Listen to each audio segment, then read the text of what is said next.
সময়পুর Durga Puja committee ও গ্রামবাসীবৃন্দ পরিচালনায় সময়পুর bus stand সর্বজনীন দুর্গোৎসব এবছরে ৪৫তম বর্ষের পদার্পণ করল।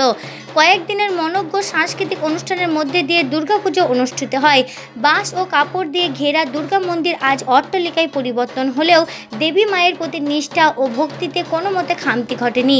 আউস গ্রামের সম্প্রীতির এক পীঠস্থান গ্রাম হলো সময়পুর গ্রাম। সকল সম্প্রদায়ের মানুষ একসাথে নিজেদের মধ্যে ভ্রাতৃত্বের বন্ধনে ধর্মীয় অনুষ্ঠান পালন করে আসে। এটা হচ্ছে সময়পুর সার্বজনীন দুর্গাপূজা,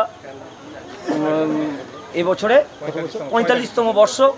এই পুজোটা হচ্ছে সময়পুর বাসস্ট্যান্ড সার্বজনীন দুর্গাপূজা। প্রথমে এটা শুরু হয়েছিল পরেশ কুমার, নির্মল চক্রবর্তী, অনাদি দে প্রভৃতির প্রত্যেক লোককে নিয়ে। তখন বিভিন্ন গ্রামের বাঁশঝাড় থেকে বাঁশ কেটে এনে ঘর থেকে কাপড় নিয়ে এসে প্যান্ডেল করে পুজোটা শুরু হয়েছিল। পরবর্তীকালে সেগুলো আস্তে আস্তে বৃদ্ধি পেয়েছে এবং ইদানিংকালে আমাদের মাননীয় মুখ্যমন্ত্রী যেভাবে সহায়তা করেছেন তার জন্য আমরা এই পুজোটাকে এত সুন্দরভাবে করতে পারছি।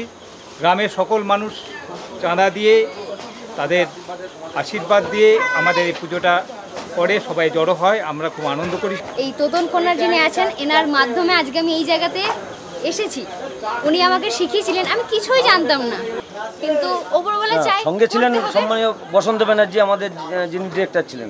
তো সত্যি আজকে যদি জেঠু যদি না বল পারিস তাহলে আর কে পারলো, তুই পারবি, তোকে আমি সব কিছু শিখেছি, তোর দ্বারা সম্ভব। তো সেই বিশ্বাস ভরসা নিয়ে আজকে আমার এখানে দাঁড়ানো।